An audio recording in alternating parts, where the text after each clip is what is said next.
So we are back in the UK, back in the garage after the Tour of Flanders shunt. Thoughts on the day were that the car's probably not repairable in time for Hemicuda, but very quickly it only took probably 24 hours to go, no, we've got a whole 6 weeks, let's see what we can do to get this car back on stages for Hemicuda.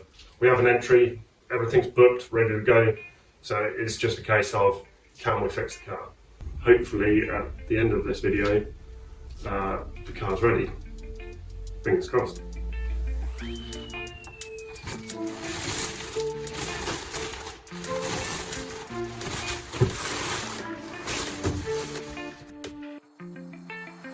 Right then, let me bring you in a little bit closer and we can have a look at some of the damage that was done on the weekend. So obviously we've had a really big hit on the front passenger side. The chassis rail here has creased here, and then a lot of this area has really crumpled in. So obviously, as you can see, the headlight's right back into the catch tank, and then all of the inner wing is really badly creased up, and it's actually started to split away from the strut top here. The bit that's most concerning to me is there's a crease through here. Don't think the roll cage has moved. I think the strut top's gone like this direction. Obviously the slam panel here is extremely bent, and that's taken out the radiator. The radiator in the picture in the video doesn't actually look that bad, but it is very twisted, and you might be able to see by the core shape there, they should all be running parallel, and they're not. The sump guard doesn't look to have moved. There's quite a lot of mud got wedged in there. Obviously the bumper took a big hit, so although the expensive Rallye vent I think is possibly salvageable. The bonnet's in a bit of a bad way. Might be able to repair that, but possibly the easiest and quickest way is to get a new one. I might also start the engine as it sits, just to make sure engine's all okay, because after spending a load of time and effort trying to get it all straight again, the last thing we want is the engine to be bad. So yeah, let's get into stripping it, and we can evaluate exactly what's going on.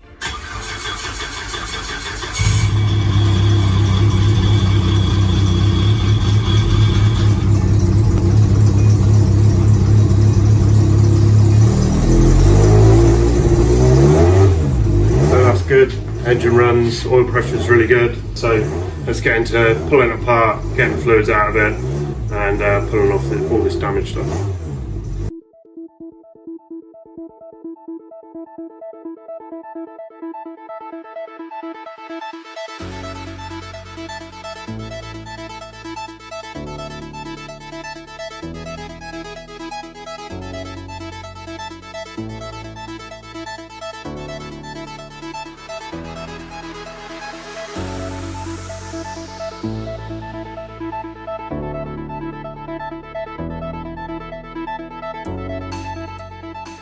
The engine's now out, can get a better view of what's damaged and what we've got to replace or straighten.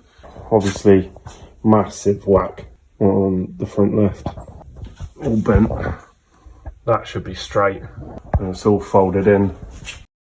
This is quite a big gouge where the drive shaft hit. We obviously snapped a lower arm, and we fitted a spare to get it on the trailer, but the drive shaft went back, hit that, and the drive shaft is actually bent. And still, the bit that worries me the most is this here. I'm not sure whether the video shows it very well, but it's quite a big bend here. That bit's normally flat. Oh, we're pretty much there, mate.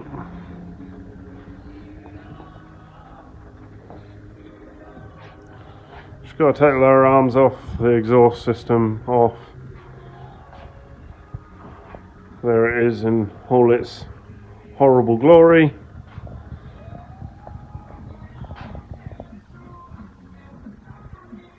So yeah, I think it's pretty good.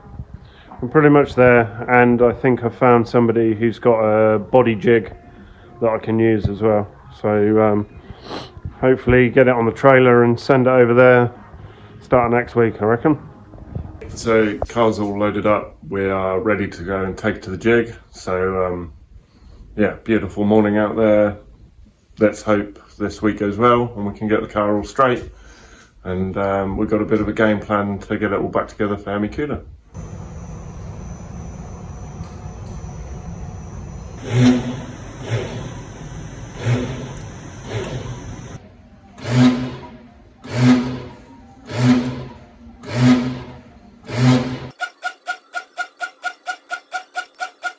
Okay, so we're in the garage. We just spent a day addressing the front corner, just trying to make it cosmetically a little bit better.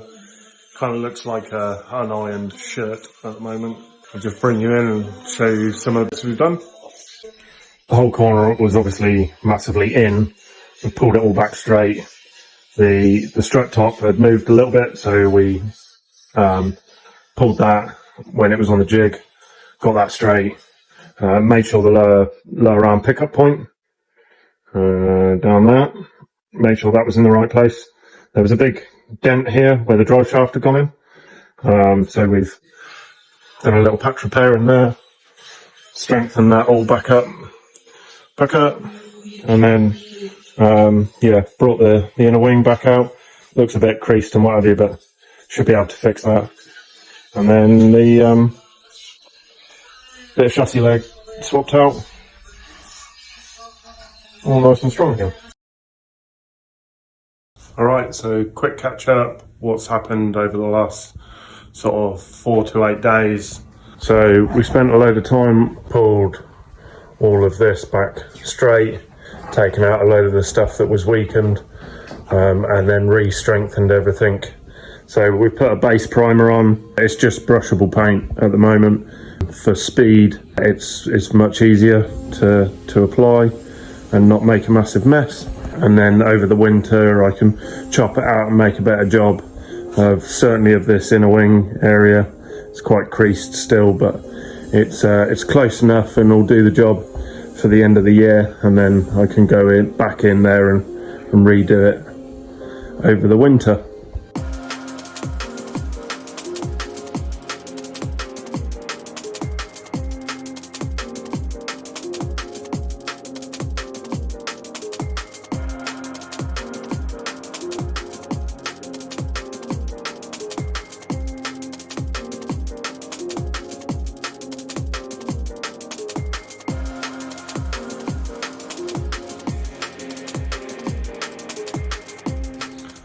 Okay, so with some time and budget constraints, the most I can go to is brush paint the engine bay.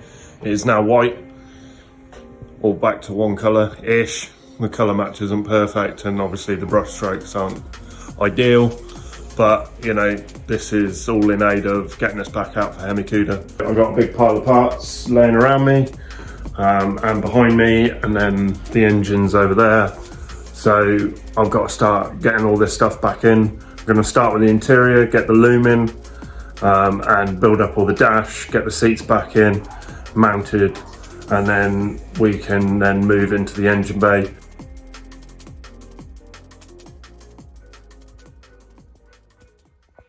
Another day done on the car. We got a lot of the interior buttoned up. Bob was around today, so we've made some really great progress. Just 2 weeks to go until we leave for Hemicuda. The timeline's getting tight now, but I think everything's in hand and we should be good to get this thing back together. So fingers crossed. New day, fresh shave. We're back putting the 106 back together. Had a couple of days with some friends come over, give us a hand, build some motivation, which definitely helps. Even though I should just be concentrating on putting it back together exactly as it was, the constant improvement of the car is always there. This is the satchel lower brace, and as you can see, that big gap underneath it shouldn't be a gap. It's quite heavily bent, and that's from when we put the car into the cuts. grounding out the car against the sump guard. That's just above the sump guard, and with every hit it's getting pushed up. So whilst I was getting bits from Satchel to repair the car, I decided that I'd add a new lower brace to the order, and I'm going to strengthen that, and I'll show you what I've done. So here's the new lower brace in the bolted in, and I've basically made up these bits. So I've welded some M10 threaded bungs into the brace, and then made up these stiffeners to drop down and triangulate. So now it'll be mounted lower arm here, here, and the same on the other side. So a load of extra strength. We should be just clear of the rear gearbox mount, and the exhaust runs through here, just underneath. Nice little bit of fabrication, should help stiffen up everything. So yeah.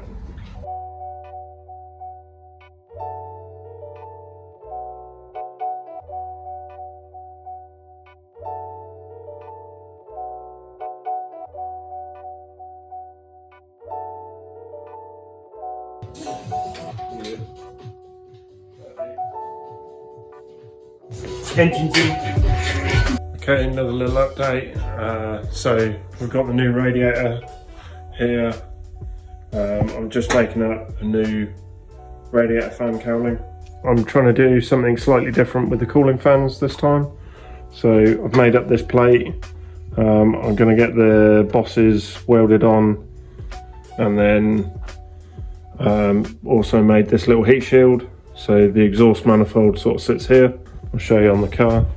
This is Mark 1 radiator. It's been chewed by a cooling fan previously, so it's okay as a spare, but not anything you'd really want to run. We've not got a hell of a lot of room in here. The exhaust manifold's super close, so we've got about 6 inches in there that I can run 2 fans, one on top of the other one, and then the little heat shield will run around here. Back to the new radiator, which is not bent, twisted, or been eaten by a fan.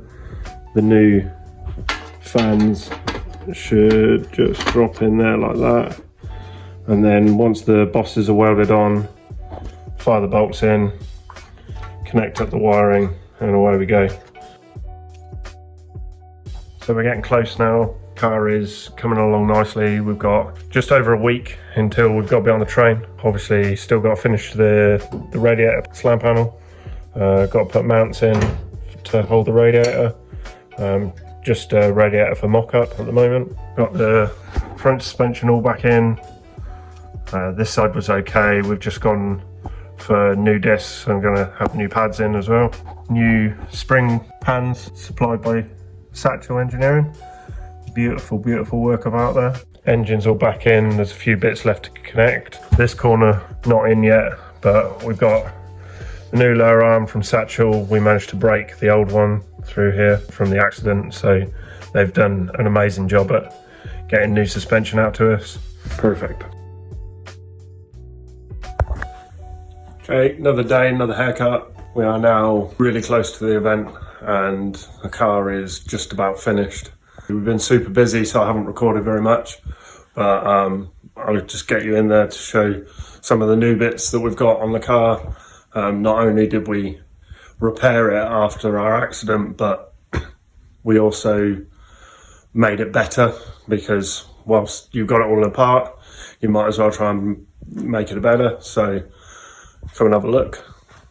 Bit of a sticker covering some of the damage, very fit. The new radiator support panel is in, and we've got new cooling fans with a nice little heat shield. Managed to angle the radiator forward slightly to give us a bit more space behind to the exhaust manifold.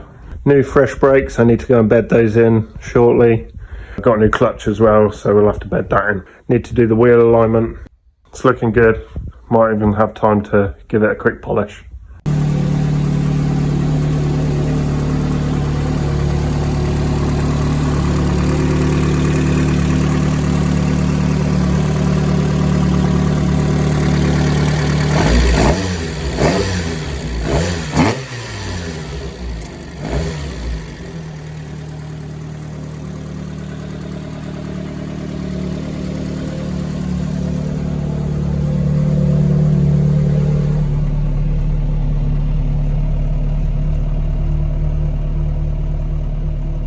So, night before we leave for Hemicuda, the car is now finally finished. We took it out on test drive today, a bit of a shakedown, bed the brakes in. It's feeling as good as ever, so let's hope for a really good event. Thanks for watching along this rebuild. I'm absolutely knackered. Lots and lots of hard work's gone in from myself, but not only myself, but all of my friends that have been around to help and just do any bit that they can to just like push the thing forwards. There's no way that I'd have got it done without the help of everybody coming to help me. So a massive thank you to everybody that helped out. Apparently I've also got to tell you to like, subscribe and keep following along with the videos. Cheers.